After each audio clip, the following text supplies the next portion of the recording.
This will be an account of how it happened.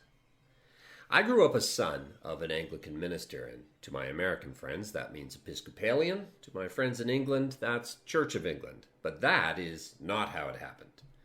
Sometime in the 90s, the Billy Graham Crusade was coming to Toronto.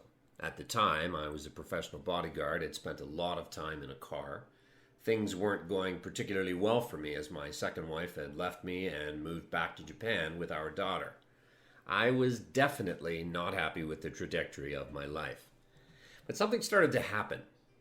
Every day while on the road, either in a car with clients or on the bus getting to and from work, I started noticing signs, but literal signs. On the street and many bus stops was, "Only God knows why you'll come."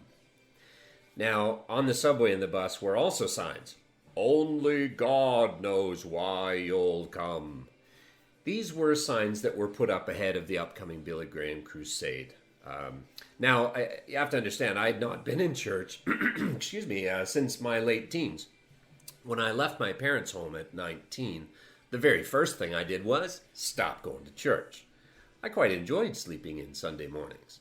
I had never had an option to not go, so when I finally had a choice, it was to not go.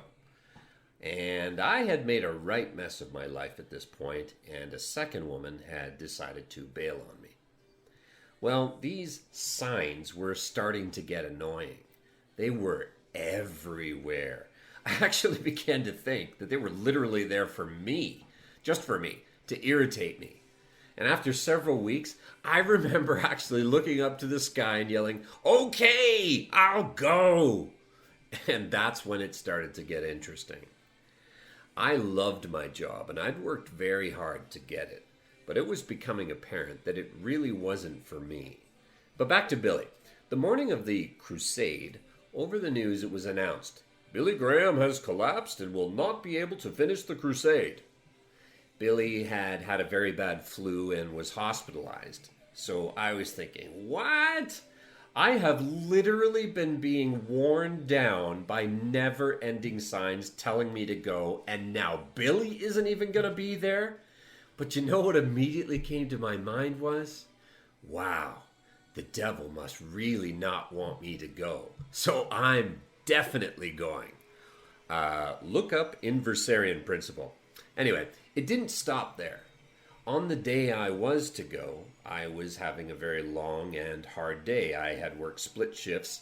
It was supposed to be a split shift, but it had turned into just one giant day, and I was especially tired.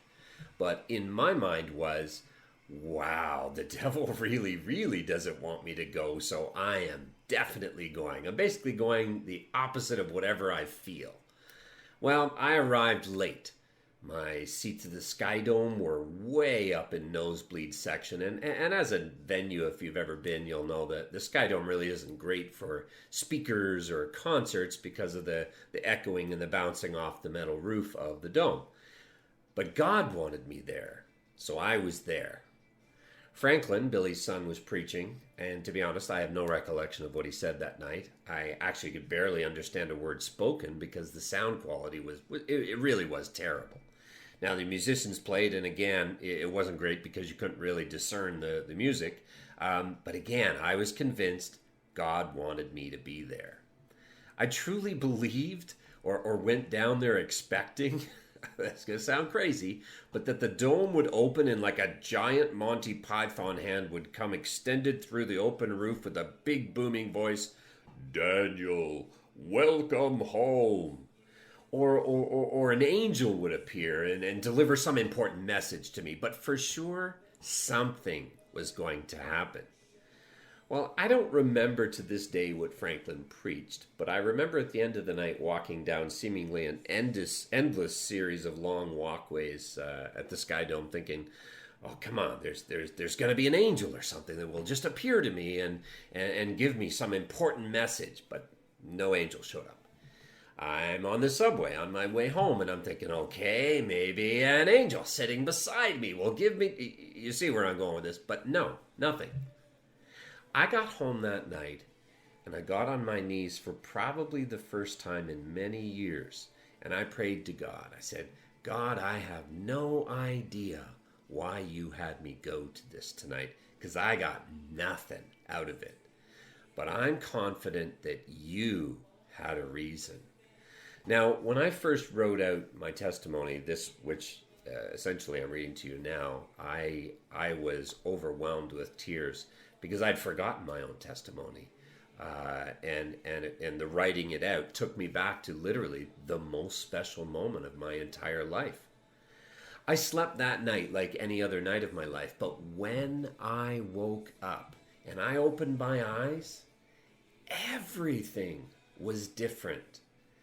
The only way I've ever been able to explain it is it's as though I had lived my entire life in black and white, and now I was seeing in full Technicolor, or by today's standards, high def 4K. I was seeing life now, but with all new eyes, with an entirely new heart. Well, within 2 weeks, I'd left my cherished job and began a 6-month journey of discovery, seeing and catching myself daily in all the ways that I was now different. I was not the same. In fact, I would say I had 6 months of spiritual spring cleaning. I was reading the Bible every day hungrily, as though I had never read it before, seeing passage after passage come alive and be relevant. The Bible up to that point, for me, had mostly just been words on a page or just a book. My parents certainly never did anything wrong. In fact, I am outrageously blessed to have had the childhood and education that I had had.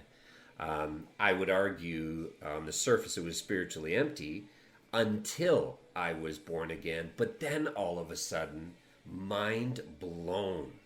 He was there all along, deeply entrenched in every single moment of my life.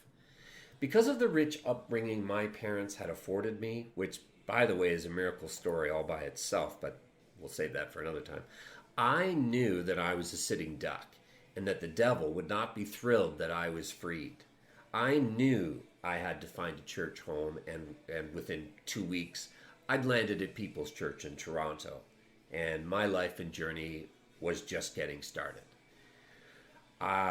It has since then had no shortage of bumps along the way, as the forces in dark places do not like losing people.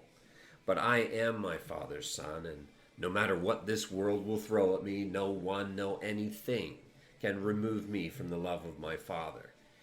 It is my hope and prayer that you too can have awakened in you the desire to seek him.